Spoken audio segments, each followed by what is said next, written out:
Bonjour à tous et à toutes, c'est Clément et bienvenue aujourd'hui pour ce sixième épisode du podcast du jeune entrepreneur. Aujourd'hui, dans ce sixième épisode, je reçois Mathilde Leroux, experte de la stratégie digitale, qui va nous parler aujourd'hui de son expérience, de son parcours et de son expertise pour pouvoir avoir une très bonne stratégie sur les réseaux sociaux. Bon visionnage à tous et faites-moi un retour quand vous aurez le temps. Écoute, on va pouvoir commencer Mathilde, je suis ravi de t'accueillir aujourd'hui pour ce sixième épisode. Bah moi Euh, aussi, ça me fait plaisir. Mais également, plaisir partagé. Est-ce que, avant toute chose, est-ce que tu pourrais te présenter un petit peu à tout le monde? Ouais, donc moi je suis Mathilde Leroux, je suis spécialiste en stratégie digitale. Donc ça veut dire que ça va être tout ce qui est donc réseaux sociaux, site web, stratégie digitale en elle-même également. Et voilà, j'ai 24 ans. Qu'est-ce que je peux te dire? Non, mais après, ouais, comment ça se fait que t'en es arrivé à, à faire de la stratégie digitale aujourd'hui au niveau de ton parcours? Alors j'ai commencé, on va commencer par le début. Ok, Après mon bac, je me suis demandé ce que j'aimais faire. Je me suis dit j'aime bien les langues, donc je suis allée en fac de langue. ok, Ça m'a pas du tout plu, pas les langues mais la fac. Vraiment, c'était pas un modèle qui était fait pour moi, donc j'ai arrêté. J'ai travaillé 6 mois et donc du coup j'ai fait un service civique. Et pendant mon service civique, j'ai fait de la com. Et du coup, je me suis dit, bah, pourquoi pas continuer, ça m'a plu. Donc, j'ai testé un BTS Com en alternance. Comme ça, j'étais vraiment directement dans le vif du sujet. Donc, j'ai fait un BTS Com, ça m'a plu.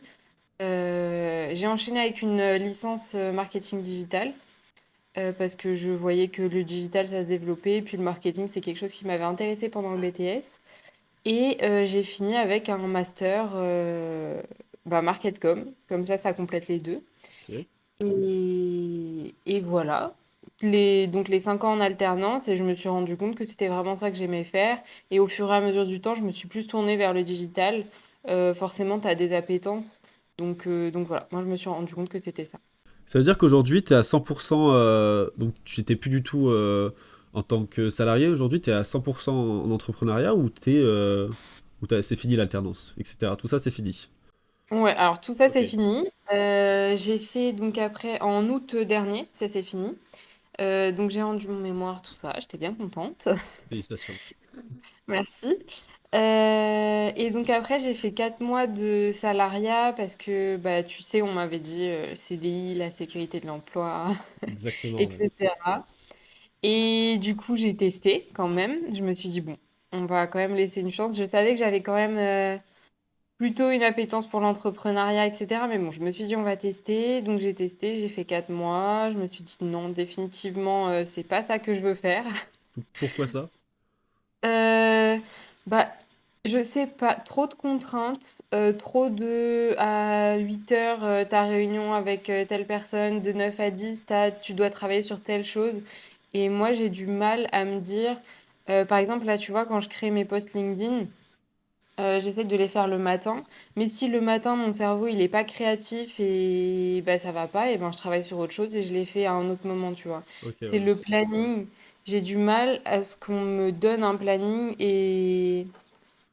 Enfin, je sais pas comment expliquer. Non, non, mais est-ce que tu dirais que tu as un peu plus de mal, ouais, comme tu dis, à avoir, à ce qu'on t'impose le planning, plutôt que ce soit toi qui décides de ton état actuel? C'est-à-dire, est-ce que tu es plus en forme pour faire un post LinkedIn ce matin? Est-ce que tu es plus en forme pour travailler sur tel ou tel projet? C'est plus ça? Ou c'est plus le côté, bah, moi, j'aime définir mon planning. Bah, c'est un peu les deux. Sachant que ouais, quand j'ai du mal... En fait, moi, je suis quelqu'un, c'est tout ou rien. Donc, quand j'y arrive pas, j'y arrive vraiment pas. Et ça veut dire que je peux bloquer pendant 1 heure sur une tâche et c'est pas du tout productif. Ok. Et au contraire, par contre, quand je sens que c'est le bon moment, je peux m'y mettre à fond et ça peut aller très très vite parce que je sais que c'est le bon moment. Et donc ça c'était déjà un problème, on va dire, dans le salariat, parce que tu as un emploi du temps plus ou moins défini. Tu vois, quand tu as une réunion, tu peux pas dire, bah écoutez, là, non, mon cerveau, il est pas productif, donc je reviens dans 1 heure, Non, quoi. c'est pas C'est pas possible, c'est possible. impossible, c'est impossible de dire ça. Voilà. Et après, tu m'as dit quoi? Ou sinon, c'est le fait qu'on te donne un planning, c'est C'est ça? ça. Est-ce que c'est parce qu'on t'impose un planning, en gros, te dire, bah voilà, t'as 8 heures, enfin 8h, 17h, on va dire bah tu vas faire ça, ça, ça et ça. Ou alors tu préfères avoir toi, en fonction de ta journée, tu redéfinis en fait tes plages horaires de travail. Ouais, alors ça me dérangeait aussi Ok. parce que je fais énormément de sport, donc je fais de la danse et donc en gros on va dire tous les soirs de 18h à 22h je suis à la danse et du coup ce qui m'embêtait c'est de devoir absolument, 22h je rentre, je mange, je prends une douche et je me couche et ça recommence le lendemain et j'ai pas de pause quoi. Ouais, ok, Alors ouais. que là, c'est moi qui gère mon truc. Si je veux travailler le week-end parce que j'ai pas eu le temps de finir ce que j'avais à faire dans la semaine, bah, je travaille le week-end. Si je veux travailler en rentrant du sport parce que j'ai des trucs à finir, je peux. Et c'est pas, on m'impose des horaires et voilà. C'est plus aussi ce côté liberté, je pense. Ok, ouais, je vois bien. Et du coup, pourquoi t'as choisi forcément le côté digital? Tu nous as dit au début que c'était parce que c'était plus un secteur qui était en pleine évolution, mais est-ce que t'as eu une appétence directement pour ça? Est-ce que tu t'es senti intéressé? T'as vibré un peu pour ça ou ça s'est passé comment? Bah depuis, je vais pas dire depuis toujours parce que j'ai eu un téléphone et tout ça assez tard, mais j'ai toujours aimé les réseaux sociaux, savoir comment ça fonctionnait, savoir ce qui fonctionnait ou pas, publier régulièrement. Ouais, je sais pas, j'ai toujours eu un truc avec le digital et puis au fur et à mesure, du coup en licence. On a appris donc à faire des sites web, etc. Et je me suis dit, ah ça, j'aime bien le faire quand même et tout. Dans les projets de... Tu sais, en alternance, on a des projets avec des clients Ouais. réels qui viennent et qui nous demandent de faire des choses comme si on était leur prestat. Et je me suis rendu compte que j'aimais bien tout ce qui était partie réseaux sociaux, sites web, vraiment faire la stratégie digitale, plus que par exemple le côté graphisme, tout ça. Et donc tu t'es senti aujourd'hui en fait, donc aujourd'hui tu es à 100%, donc tu arrives à vivre à 100% de ce que tu fais? Oui, alors il faut savoir qu'il y a des aides quand Ok. tu commences, du coup, tu as Pôle emploi. Et tu as Pôle emploi pendant, pour moi, 3 ans, étant donné que du coup j'ai travaillé, j'ai été salariée pendant 5 ans. Et donc j'ai Pôle emploi pendant 3 ans. Donc ça veut dire que les mois où je fais pas suffisamment, j'ai quand même un minimum qui est assuré par Pôle emploi. Ah, Donc ça c'est ça bien c'est quand bien. même. C'est quand même bien, Oui, ça te permet d'assurer une petite sécurité quand même derrière, c'est et ça. à la fois de développer aussi ton contenu à côté sur les réseaux sociaux. Euh, Voilà. dans toutes les expériences que tu as eues en tant que freelance, là, quelle expérience t'a marqué un peu le plus sur toutes les stratégies de com ou des grandes personnalités entre guillemets, hein, parce que je me comprends quand je dis ça, avec qui tu as pu travailler ou collaborer? Alors ça, c'est une question un peu difficile en vrai parce que ça fait 4 mois que j'ai commencé, 5 mois, Ouais. enfin 4 mois et demi. Du coup, un truc qui m'a marqué, franchement.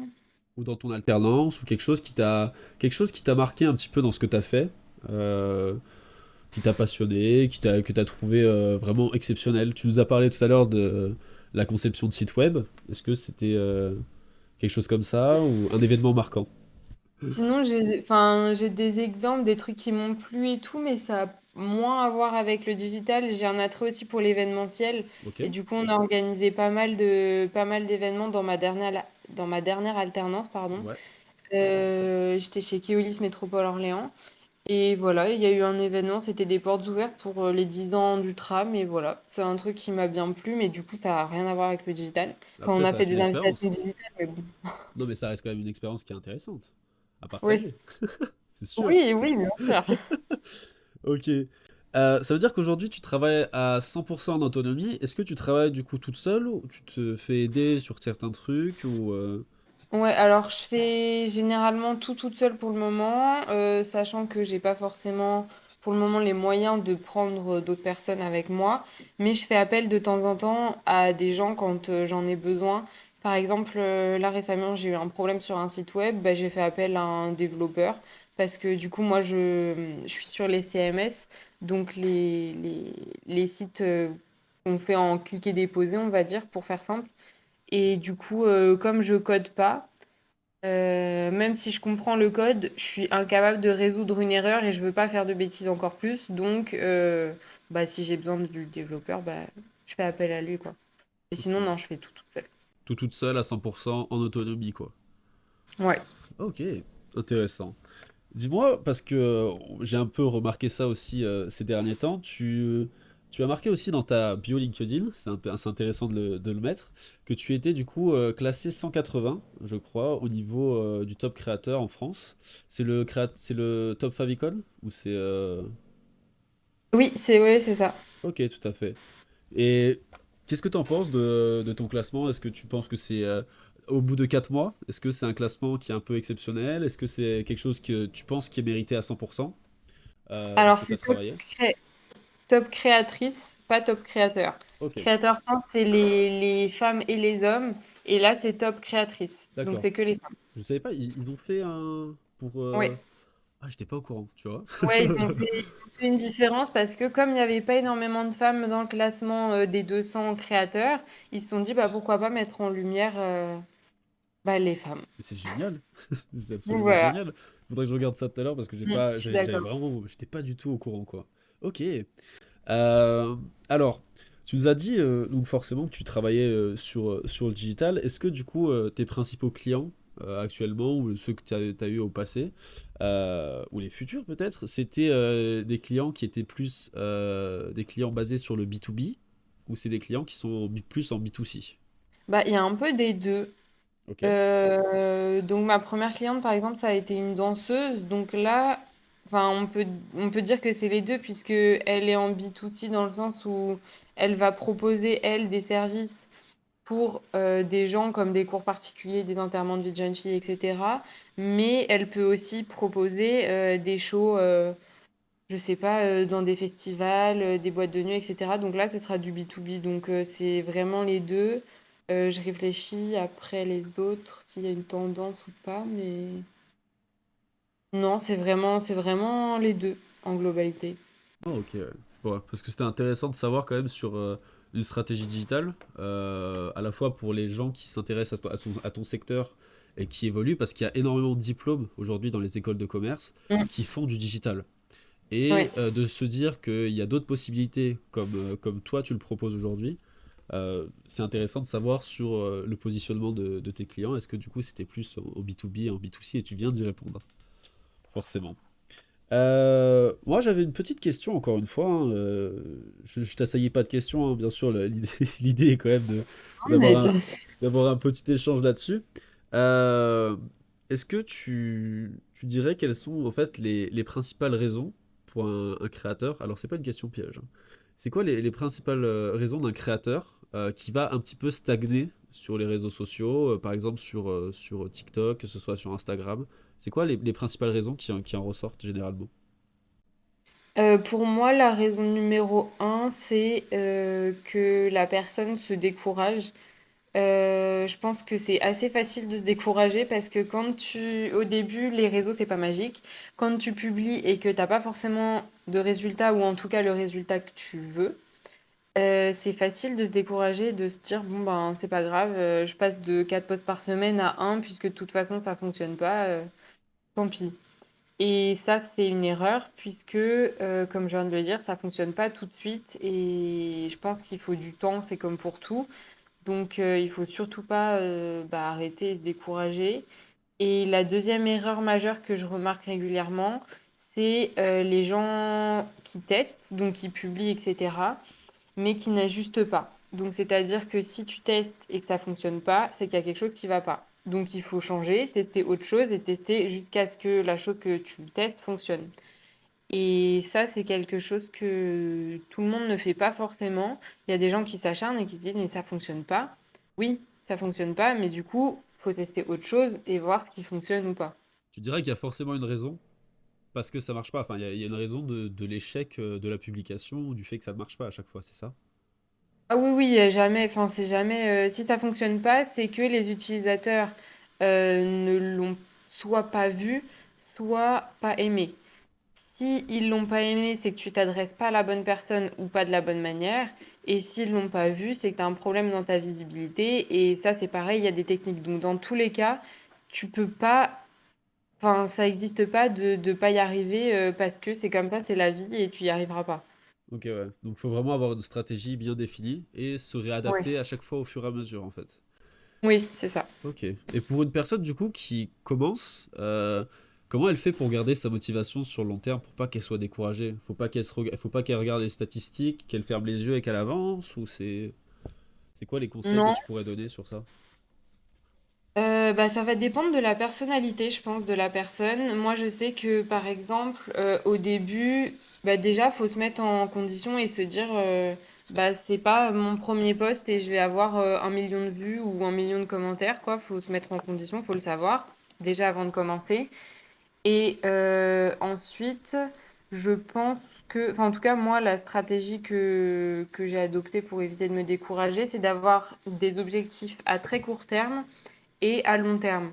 Ok. Donc à très court terme, par exemple, dans un mois, j'aimerais que mon nombre d'abonnés soit à temps. Et voilà. Ou à très long terme, bah voilà, j'aimerais, je sais pas, vivre de mon activité ou faire tant de CA par mois. Et de garder ces objectifs-là en vue. Et même les jours où du coup tu vas être down un petit peu, forcément puisqu'il y en aura, et ben tu gardes ces objectifs-là en vue et tu te dis, bah voilà, non, je fais pas ça pour rien. Et là, ça fonctionne pas, mais ça veut pas dire que ça fonctionnera pas demain. Et voilà. Mais si, il faut regarder les stats parce que sinon, tu progresses pas. Ok, ouais, ok, je me disais, oui, oui, non, ouais, parce que je me disais, est-ce que au début, forcément, vu que t'as pas beaucoup de résultats, tu regardes pas forcément les statistiques. Mais effectivement, comme tu viens de le dire, si tu regardes pas, tu peux pas savoir si ça marche ou pas. Bah ouais, c'est ça. Tu verras pas parce que même si t'as un poste qui... Enfin, même si pour toi, ils fonctionnent tous pas comme tu le veux, t'as forcément des choses qui se détachent et qui se détachent un peu moins. Et donc, c'est en regardant les stats que tu vas voir lesquels fonctionnent pas. Si on parle de LinkedIn pour les posts, par exemple, bah, tu as besoin de savoir lequel fonctionne, lequel génère de l'engagement, lequel génère le plus d'abonnés, pourquoi, enfin analyser, etc. pour pouvoir reproduire la même chose après. Et du coup, vu qu'on, j'ai quand même la majorité des personnes, on va pas se mentir, qui proviennent de LinkedIn, qui écoutent le podcast, j'ai aussi pas mal d'étudiants qui viennent aussi me voir, Ouais. qui me posent de temps en temps des questions. Ce serait quoi en fait la stratégie digitale à adopter pour quelqu'un qui souhaite commencer sur LinkedIn? Ou une idée comme ça Euh, alors là, c'est compliqué parce que du coup, la stratégie digitale, elle dépend de plein de choses parce que Ok. elle dépend déjà de ton secteur d'activité dans lequel tu veux te lancer.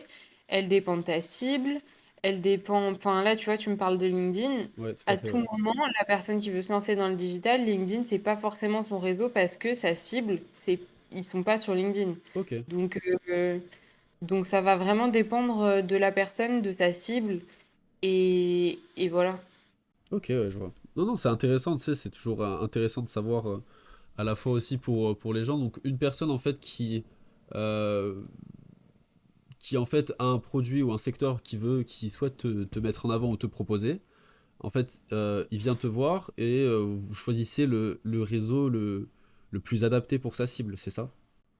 Ouais, les réseaux Les généralement. réseaux. Ouais. Parce que si tu veux, désolé, hein, mais si tu veux un max de visibilité et des résultats, c'est mieux de t'y mettre sur plusieurs, tout en faisant attention quand même à pas te mettre partout et à pas pouvoir tenir le rythme parce que c'est quand même extrêmement chronophage de créer du contenu très régulièrement. Donc, vaut mieux privilégier la quantité à la qualité ou la qualité à la quantité de ce fait. Hum, Ma réponse, elle est un peu nulle. Je vais te dire un mix des deux. Ok. Parce que tu peux pas dire je fais plein de posts partout, on va me voir. Mais par contre, je mise pas sur la qualité parce que là, tu vas perdre ta crédibilité. Ok. Tu auras de la visibilité, mais pas de crédibilité. Et si tu fais de la qualité, mais pas de quantité, tu n'auras pas de visibilité, mais de la crédibilité. Du Waouh. coup, c'est compliqué. Donc, faut ouais, vraiment faire un mix des deux et Ok. arriver à te dire, bah. Il me faut une visibilité, mais il faut pas que ce soit au détriment de mes qualités et d'être crédible auprès de mes clients, quoi. Parce que la visibilité, si t'es pas crédible, personne viendra te chercher. Ouais, c'est sûr, c'est sûr. T'en as eu pas mal, enfin pas mal. T'en as eu des clients comme ça qui sont venus te voir et qui t'ont dit, qui t'ont exposé un problème très précis au niveau de la crédibilité, auquel t'as su résoudre ou t'en as jamais eu, tout le monde était assez crédible sur ça. Au niveau de la crédibilité, pas vraiment, parce que les gens qui viennent me voir pour les réseaux, généralement, soit ils n'ont pas de réseaux sociaux et ils veulent se lancer et ils veulent le faire correctement, soit ils ont des réseaux déjà, mais comme ils publient pas.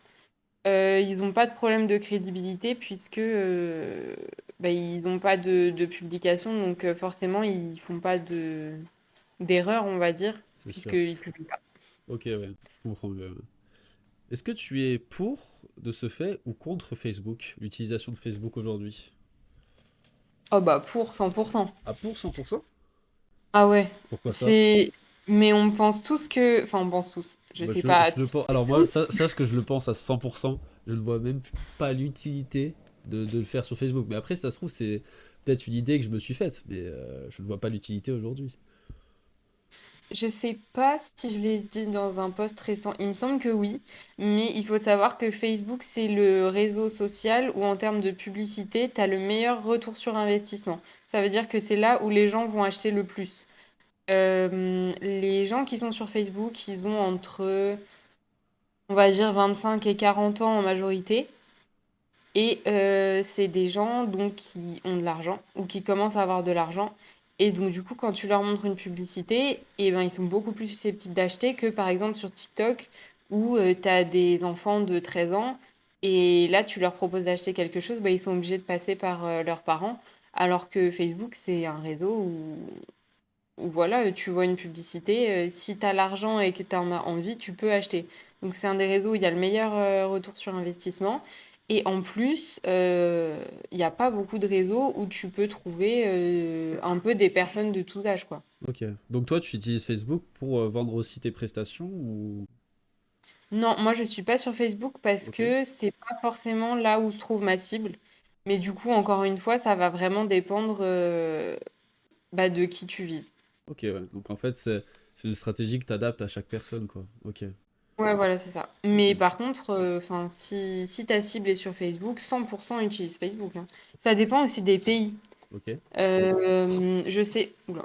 Je sais que par exemple, en Afrique, bon, c'est pas un pays, c'est un continent, mais en Afrique en général, les gens sont beaucoup plus sur Facebook que nous en France. Ok. Donc ça va dépendre vraiment bah, de plein de choses, de ta cible, de ta géographie, comment on dit? De ta localisation, je sais pas. Ouais, voilà, c'est Ouais. mieux. De Ta là. Ouais. géographie. Ouais, c'est ça. C'est pour ça. Non, c'est vrai que ça a beaucoup plus de sens, mais tu vois, je suis quand même choqué de ce que tu me racontes parce que je pensais que moi, après, comme tu dis, tout dépend de la stratégie digitale, mais pour moi, Facebook, c'était, j'en avais parlé avec Cédric, c'était mort. Mais mort de chez mort, ça ne sert absolument à rien. Les gens n'achètent plus rien dessus, et puis même la dernière fois que j'ai ouvert Facebook, je vais être très honnête, ça remonte à 3 mois, quoi. Ouais, mais alors après, du coup, t'as quel âge? Moi, là, pour l'instant, j'ai 20 ans. Voilà. Et bah tu vois, c'est que t'as pas l'habitude et t'as trop d'autres réseaux sociaux qui sont rentrés dans tes habitudes de consommation digitale, on va dire. Ok? Et du coup, enfin, t'ouvres, je suppose, TikTok, t'ouvres LinkedIn parce que t'es dessus, t'ouvres Instagram. Ouais, moi je l'ai. Euh, ap- Après, potentiellement, Snapchat, Twitter, en fonction Ok. de ce que t'aimes ou pas. Mais tu peux pas passer ta journée sur les réseaux. Enfin, à un moment donné, tu as un travail, tu as des études, tu as des choses à faire. Tu peux pas ouvrir tous les réseaux tout le temps, tous les jours. Ouais. Et du coup, toi, tes habitudes de consommation, c'est pas celle-là. Mais par exemple, les personnes, je te dis, qui ont 35 ans, elles sont inscrites sur Facebook et c'est rentré dans leurs habitudes. Donc, elles continuent d'y aller. Alors que TikTok, il n'y a pas de personnes de 35 ans sur TikTok. Donc, tu vois, Ouais. C'est je très pense que rare. c'est aussi une question d'âge. Ça veut dire que là, par exemple, j'y pense parce que forcément, c'est un peu à double tranchant.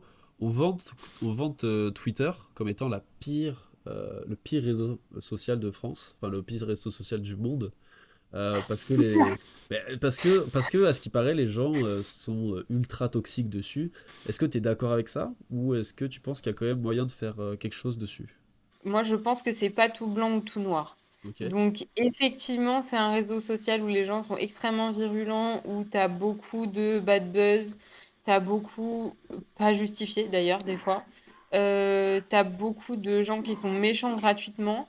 Et ouais, je sais pas, les gens peut-être ils se sentent plus en sécurité sur Twitter qu'ailleurs. Je sais pas pourquoi c'est comme ça d'ailleurs. C'est de la méchanceté Mais gratuite après derrière, hein, mais ouais, c'est ça. Oui, mais pourquoi ils se sont tous mis sur Twitter? Je sais pas. Ils ont fait une réunion, ils se sont dit bon bah on va aller pourrir ce réseau social. Je sais pas. après Je tant sais mieux, pas parce que pourquoi. ça veut dire que ça laisse, il y a d'autres réseaux à qui ça laisse de la place et où la bienveillance est de mise, quoi. Je pense beaucoup à LinkedIn parce que c'est Mm. vraiment un réseau social où on va pousser, on va prôner un peu le côté pro, on va aider les gens, etc. Et bah parce que aussi t'as ton identité, en fait, t'as ton Ouais. identité derrière. Ce Oui. que sur Twitter, Donc tu tu peux peux pas. pas. Il n'y a pas l'anonymat, t'as pas le Ouais. côté anonyme que t'as ailleurs, quoi. Mais Bah c'est pour ça. C'est pour ça que je me posais la question, donc il y a quand même un potentiel dessus, mais savoir comment le tourner. À savoir comment tourner, parce que ça peut vite tourner en ta défaveur, je pense. En un bad buzz, ou ça peut vite... les gens ont la parole très très facile, je trouve. Oh, j'aime bien il y Twitter. a, il y a deux écoles. Donc le bad buzz, tu vas pouvoir le faire et soit il est en ta faveur, soit il est en ta défaveur. Ok, Ça veut dire qu'un bad buzz, il y a les gens qui disent bah ça reste un buzz. Donc dans tous les cas, ça t'apporte de la visibilité, même si c'est de la mauvaise visibilité, sachant que tu peux réparer facilement sur les réseaux ce que tu as déconstruit et que les gens oublient très vite, et ben ça reste un buzz. Et il y a les gens qui se disent oui mais bon, quand même pour la crédibilité, c'est pas ouf. Après, de toute façon, moi je pense que Twitter, il y a des choses à faire dessus sans faire de bad buzz, ok. pas obligatoirement. Tout dépend encore une fois de ta cible. Bien sûr. Mais oui, ça peut aussi être une stratégie de se mettre sur Twitter et d'aller faire un bad buzz plus ou moins volontairement. Alors, faut savoir y réagir derrière parce qu'il y a des manières de réagir à un bad buzz. Ok. Et si tu sais pas réagir, ça peut vite dégénérer. Mais si tu sais ce que tu fais et que derrière tu réagis bah, correctement, ça peut aussi être une méthode. Comment C'est tu, pas ma ré- méthode préférée, Comment moi, tu mais réagis bien à un bad buzz? Enfin, tu as des techniques pour ça ou... ouais, alors déjà tu réagis tout de suite, tu laisses Ok. surtout pas les choses s'envenimer parce que les gens parlent et bah, tu connais de toute façon le bouche à oreille, ça se déforme de plus en plus. Donc il faut réagir tout de suite et dire bah, la vérité ou en tout cas ta vérité pour que voilà, pour que ça dégénère pas. Il faut être honnête Ok. et il faut être le plus possible comment dire, tourné vers les gens, c'est-à-dire que, je sais pas trop comment expliquer. Enfin, les gens qui t'insultent, tu les insultes surtout pas en Ok. retour. Tu leur dis, bah écoutez, je comprends, mais Est-ce qu'il faut reconnaître ses torts? oui. On reconnaît ses torts? On l'affirme honnêtement qu'on a fait une connerie? Ouais. Ok. Ah oui, oui, la base de ça, si tu veux réparer ton bad buzz, c'est d'être honnête. Je vais prendre un autre exemple. Benetton qui avait fait une com, je sais pas si tu avais vu passer, c'était il y a quelques années, Je crois pas. avec des suites bah, comme toi tu portes, et tu avais, donc pour l'inclusivité, ils avaient essayé d'être inclusifs. Ils avaient, je crois, je sais plus exactement, mais un garçon blanc, un garçon noir, et ils avaient chacun un singe, chacun un sweat, et sur le sweat du garçon noir, c'était écrit un truc genre je suis un singe, un truc comme ça. Ah, ok, ouais. Voilà. Je vois très Sauf bien, je que vois très bien, ouais, ok. c'était pas du tout fait exprès pour dire bah voilà, on est raciste, etc. Au contraire, à la base, c'était de la visibilité et de l'inclusivité, mais ça s'est transformé en bad buzz. Et du coup, ils ont réagi très vite en disant, bah oui, effectivement, avec du recul, c'est ridicule, on n'aurait pas dû faire ça. Et voilà, ça s'est réparé. À rien voir peut-être, mais Si, si, on voit très très bien. Ok, je vois. Ok, ouais. voilà. Et c'est écrit du coup Coolest Monkey in the Jungle. Donc Ouais, ok, ouais. Ouais, ouais. le singe le plus cool de la jungle. Voilà, c'est pas ouf. Et C'est osé, c'est osé. Mais c'est pas passé, mais du coup, c'était osé quand même. ouais, bah après, les trucs comme ça, en vrai, moi, je comprends pas. Je comprends pas comment il y en a pas un dans l'équipe marketing de Benetton qui s'est dit, là, je suis pas sûr, les gars.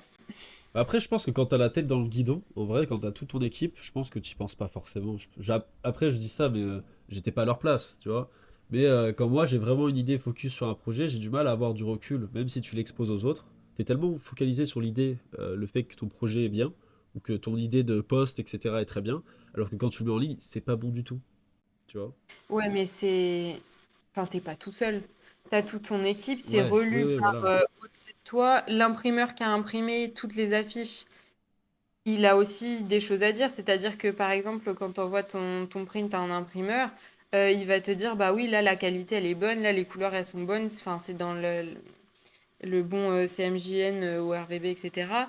Euh, et là, personne de toute la chaîne, jusqu'à l'impression, jusqu'au mec qui pose des affiches, ne s'est dit, là, pas sûr. Il y a peut-être un petit problème en fait sur le. Voilà. On s'est pas dit ça. Personne s'est dit ça d'ailleurs. Bah, c'est pour ça que ça Donc, a fait un bad buzz quoi. ou alors, à tout moment, c'est une stratégie. Je sais pas. C'est osé. Bah après, du coup, forcément, ça a fait réagir, mais après, ça a fait parler de la marque, c'est sûr. Ça a fait parler de la marque, Ah bah ça, du coup. mais pas en bien forcément. C'est-à-dire que bon, c'est c'est horrible. C'est vraiment horrible. Euh, alors, je reviens un petit peu à toi aussi, en fait, sur la vision que tu as, la vision que tu un petit peu sur le long terme, en fait. J'aimerais un peu te poser une question sur ça, parce que c'était aussi intéressant. Euh, Comment tu te vois un petit peu avec ce qui se passe, ce que tu fais à peu près sur les réseaux? Comment tu te vois dans 5 10 ans? Est-ce que tu auras monté ton équipe? Est-ce que tu auras monté ta startup? Est-ce que tu voudras vivre euh, en digital nomade? C'est quoi ta vision sur tout ça? C'est compliqué à répondre parce que moi, j'estime qu'à partir du moment où je dis quelque chose aux autres, et ben, c'est beaucoup plus concret et il va falloir que je le fasse. Donc là, Ok. si je te donne mes objectifs à 5 ans, j'ai plus le choix d'y arriver et C'est de très bien. réussir. Et quelque part, c'est Donc, très très bien. oui, mais comme c'est des objectifs que j'ai maintenant, avec mon âge et mon expérience, Ok. c'est peut-être pas les mêmes objectifs que j'aurai dans 2 3 ans. Donc là, par exemple, si je te dis, par exemple, bah, à terme, j'aimerais bien avoir une équipe, j'aimerais bien avoir plus ou moins une agence de marketing digital, des gens avec qui je travaille régulièrement, etc. Peut-être que dans 3 ans, je vais me rendre compte qu'en fait, j'ai pas du tout envie de ça. Ok. Et voilà, là pour le moment déjà, mon objectif à moyen terme, donc d'ici la fin de l'année ou l'année prochaine, etc., c'est d'arriver à vivre de mon activité comme j'aurais vécu niveau salaire, je veux dire, avec le salariat Ok. en sortant d'études. Donc, euh, donc voilà, c'est d'atteindre un certain chiffre d'affaires. Et après, bah ouais, long terme en vrai. C'est de développer mes activités et de développer mon entreprise pour qu'elle soit le plus possible automatisée et que j'ai une équipe avec moi parce que je n'aime pas travailler seule à 100%. Ok. Et je pense qu'on travaille toujours mieux à plusieurs. Donc voilà. Et pourtant, tu travailles actuellement en solitaire. Et t'as pas un peu de mal avec ça ou... Non, parce que je suis pas forcément toute seule. Ok. Quand j'ai des problèmes, bah, je pose la question à mes amis, je leur demande leur avis, etc. J'ai mon copain qui vit avec moi, qui est chez moi et qui est en com aussi. Ok. Et du coup, bah, quand je suis bloquée, quand j'ai besoin d'un avis, quand j'ai besoin d'aide, bah, il est là et il m'aide et voilà. Donc, je suis jamais vraiment toute seule. Et puis, il y a LinkedIn aussi sur lequel tu fais des rencontres. Ouais. Et voilà. En Ça veut, vrai, je suis jamais vraiment toute seule. ça veut dire que ça te manque pas le côté salariat, le côté travailler un petit peu dans une entreprise. Aujourd'hui, tu loin de tout ça et on n'en parle plus. Ou tu pourrais y retourner. Franchement, j'aurais beaucoup de mal à y retourner. Ok. Après, ce qui me dérangerait moins, c'est si c'était mon entreprise. C'est-à-dire Ouais. que si moi je crée mon truc et je prends des bureaux et je vais au bureau quand je veux, avec qui je veux pour faire ce que je veux, ça fait un peu la fille qui a du mal avec l'autorité là. Mais en gros, Bah après, si c'est j'ai moi envie de qui te dire que c'est décide, à peu près le problème de tous les entrepreneurs, hein. J'ai l'impression que tous les entrepreneurs ont un peu de mal avec l'autorité hiérarchique. Mais c'est peut-être que moi. Mais ah, bah ça y a- dépend parce que t'as- tu peux pas avoir du mal avec l'autorité hiérarchique. Comment expliquer? Si tu as du mal avec l'autorité dans tous les cas, tu vas avoir un problème parce que c'est pas parce que tu es auto-entrepreneur ou entrepreneur ou solo-entrepreneur, enfin comme tu veux l'appeler, que tu plus de patron. Parce que tous tes clients, c'est tes patrons. Donc ça veut dire que t'as plus un patron qui est toujours le même et qui a toujours le même caractère, etc. Mais t'as beaucoup plus de patrons. Donc si t'as du mal avec l'autorité, moi je te dis même ne va pas en auto-entrepreneur, hein. Ah, parce que c'est Parce terrible. que C'est terrible en fait. bah ouais, parce qu'en fait t'as toujours et en plus c'est pas les mêmes personnes qui te dirigent et tout. Bon après t'as pas aussi cette verticalité qu'il y a dans certaines entreprises qui peut déranger, mais tu as quand même un certain niveau d'autorité, quoi. Tes clients, ils ont une autorité sur toi, c'est eux qui te payent, donc Ah, c'est eux qui décident oui ou non, quoi. Donc c'est encore pire que si t'étais en entreprise, parce que ouais. euh, en soi, comme tu dis, t'es entrepreneur, etc. Tu décides de pas avoir d'autorité, parce qu'au vend de ça, tu sais, tu choisis tes clients, tu vis ta meilleure vie, tu te déplaces, etc. Mais pour arriver à ce stade-là, avant, tu cravaches quand même pas mal, ou tu prends des clients avec qui t'as pas envie de travailler aussi, hein, parce qu'au début, faut bien faire tourner l'entreprise, quoi, sinon ça marche pas. Ouais, ouais, c'est ça. Donc, faut arrêter d'avoir ce côté un peu idyllique, de, le Ah côté un oui, peu carrément, idyllique carrément. d'entrepreneur, quoi. C'est la meilleure vie. Non, non. C'est les 8h, 22h. 22h, c'est quand même ton entreprise. Ensuite, tu continues à travailler jusqu'à, je sais pas quelle heure. Ouais. Tu Et vis, puis tu vis surtout, ta vie. ça se fait pas tout de suite, quoi. Non, ça vient après un an. Alors, en vrai, tout dépend. Si tu mets les bonnes actions, etc., tu dirais que ça met à peu près combien de temps? Euh, les retours sur investissement, on va dire ça comme ça. Retour sur investissement d'une stratégie digitale, t'as les retombées au bout de combien de temps? Bah, par exemple, si je prends mon exemple, Ouais. ma stratégie, j'ai commencé à la développer vraiment en janvier. Janvier-février, c'était des phases de test. Qu'est-ce qui fonctionne pas. Évolution de l'algo aussi parce que c'est pas toujours le même. Je te parle de LinkedIn Ouais, ouais, majoritairement. Euh, et j'ai commencé à voir vraiment des résultats qui me satisfaisaient à partir du mois dernier, donc du début du mois d'avril. Donc ça veut dire que en gros pour moi ça a pris 3 mois de tests, d'évolution, de tout ça pour pouvoir avoir des résultats qui me satisfont vraiment Ça veut dire que et voilà. tu t'es repositionné à chaque fois ou t'as gardé la même identité et t'es allé tout droit? Ça veut dire que tu t'es réajusté sur cette période-là, tu t'es réajusté et après t'es allé tout droit ou tu... Non, ouais, forcément, tu te réajustes en permanence parce que les gens qui sont sur la plateforme évoluent, c'est pas toujours les mêmes. L'algo évolue. Euh, Tu te rends compte aussi au bout d'un moment ce qui plaît ou ce qui plaît moins parce que on a beau dire, les gens qui sont pas sur la plateforme ne vont pas pouvoir te donner des conseils. Donc c'est aussi pour ça, moi, je voulais pouvoir aider mes clients sur LinkedIn. Et si moi, je suis pas sur LinkedIn et que je comprends pas les enjeux et la plateforme et comment elle fonctionne et ce qui plaît pas, bah, je vais pas pouvoir les aider. Donc, Parce qu'il y a des codes à respecter en fait sur chaque plateforme. On est ouais, d'accord? Ok. ouais, Et ouais. c'est lequel le plus, le plus difficile à comprendre? Quel code est le plus compliqué à maîtriser ou s'il y en a un, s'il en existe un? Parce qu'après, est-ce que c'est une question d'habitude, tu vois? Ouais, c'est exactement ce que j'allais te dire. Pour moi, c'est une question d'habitude parce que quand j'ai commencé à me mettre sur TikTok, bah, quand c'est sorti, donc TikTok avant, c'était tout ce qui est Musical.ly, tout ça. Je sais Ouais. pas J'ai si t'as. vécu cette période pendant. Alors je crois, j'étais encore au lycée quand j'ai vécu la période des Musical.ly pour te dire. TikTok, ça arrivait bien après. Je crois que ça arrivait 2 ans Ouais. après. Euh, je crois que ça arrivait fin au niveau terminal, je crois, quand j'étais en terminale. Bon, à cette époque-là, j'étais déjà concentré sur le bac, donc j'avais pas trop le temps. Mais on est tous tombés après. On est tous tombés après dans l'addiction, donc bon, ça change pas trop quoi. Ouais. Mais du coup, au début, par exemple, moi, j'ai pas du tout été sur Musical.ly. Quand TikTok s'est sorti, je me suis dit, là, il y a un truc, donc je vais me mettre dessus. Et c'était hyper compliqué parce que je comprenais rien, les cuts, les transitions et tout, je comprenais rien, je comprenais pas comment on faisait. Et ça va peut-être en rassurer certains. Je sais pas quelle est la tranche d'âge qui écoute ton podcast aussi, mais Alors, honnêtement, la tranche d'âge qui écoute, c'est entre 20. et plus. Je ne dirais pas parce que je ne sais pas, je risquerais Ok. d'être vexant, mais donc je ne sais pas jusqu'à où ça va.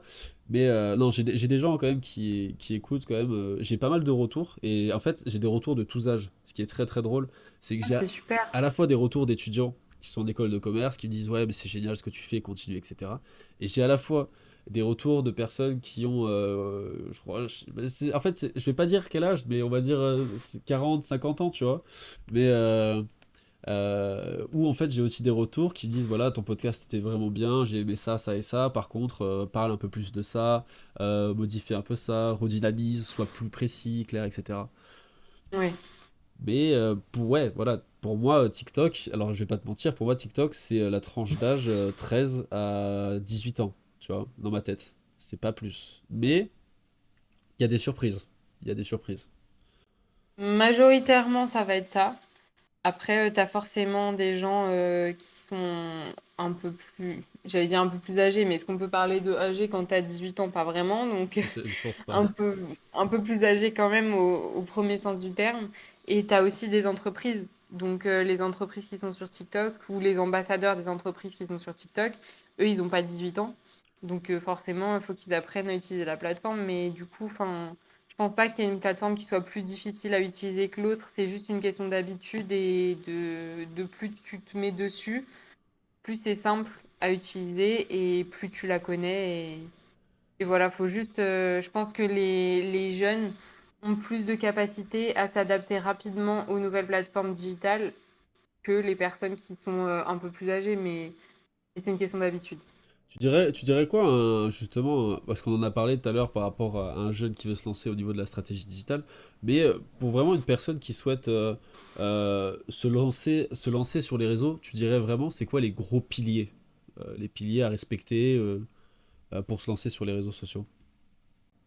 En termes de réseau, Ouais, d'une manière générale, est-ce que c'est une question de motivation? Est-ce que tu vois, ce serait quoi les trois piliers, les deux, enfin, quels conseils, les ultimes conseils que tu donnerais à appliquer sur tous les réseaux, quoi?